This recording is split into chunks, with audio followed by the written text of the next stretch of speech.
Við ætlum næstu mínúturnar að þeir tala konur og stjórnmál. Konur upp á dekk yfirskrift námskeiða sem að eru í bígerð á Akureyri. Hvers konar námskeið þetta? Við erum að fara yfir svona ýmislegt sem að tengja stjórnmálunum, eins og stjórnsýsluna, siðferði stjórnmálum, MeToo og reynslu kvenna sem hafa mikla reynslu að því að starfa í stjórnmálum. Og þetta bara alveg óháð öllum stjórnmálaflokkum. Þannig að allar konur sem hafa eitthvað áhuga á því að kynna sér stjórnmálin, hvernig starf þetta að við auðvitað hvernig það til að koma.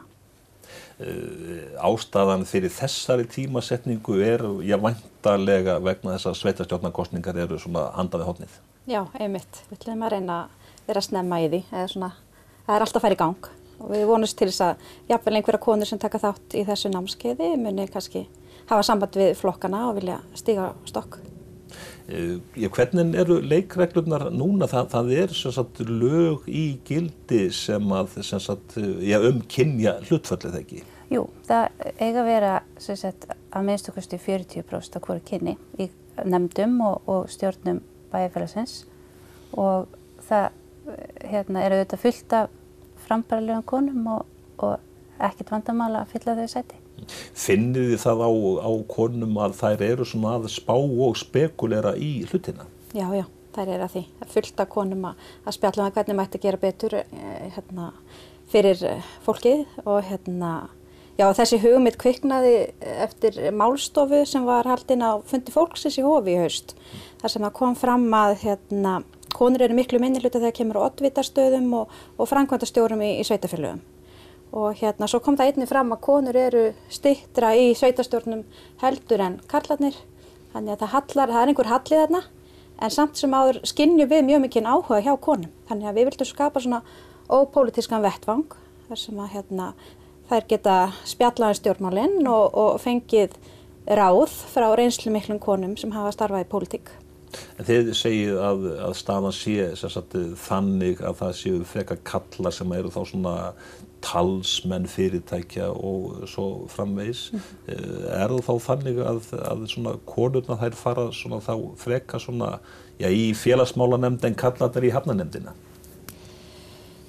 Ég veit það nú ekki. Núna eftir, hún myndist á að kynja kvóta í stjórnum og nefndum á sveitarstjórnarstiginu og þetta hefur verið að breytast.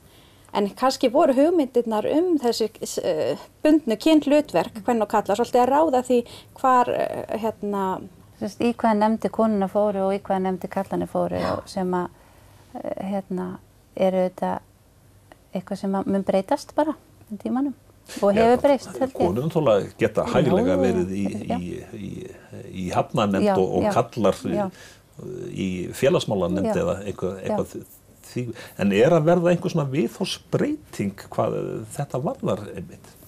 Ég held að það sé þetta bara svona mikill kraftur í konum núna og þá eru þetta mikil vonbrigði hvernig niðurstöður síðustu alþingiskosningar voru varðandi að það voru svo fáar konur sem að fóru inn á þing núna og ég held að konur eru þetta mikið búin að hafa fyrir því að laga ástandið með hvernig það var og það er bara mikilvægt að við höldum okkur við efnið og bara pössum upp á þessar hluti og okkur langaði bara að gera eitthvað svona til að leggja okkar á mörkum og líka einhvern veginn að skapa vettvang fyrir konur sem hafa ekki tekið þátt í stjórnmálum en vilja bæta samfélagið og þar getur komið á eitthvað vettvang til að fræðast og taka þá upplýst ákvörðun hvort þær vilja leggja þetta fyrir sig.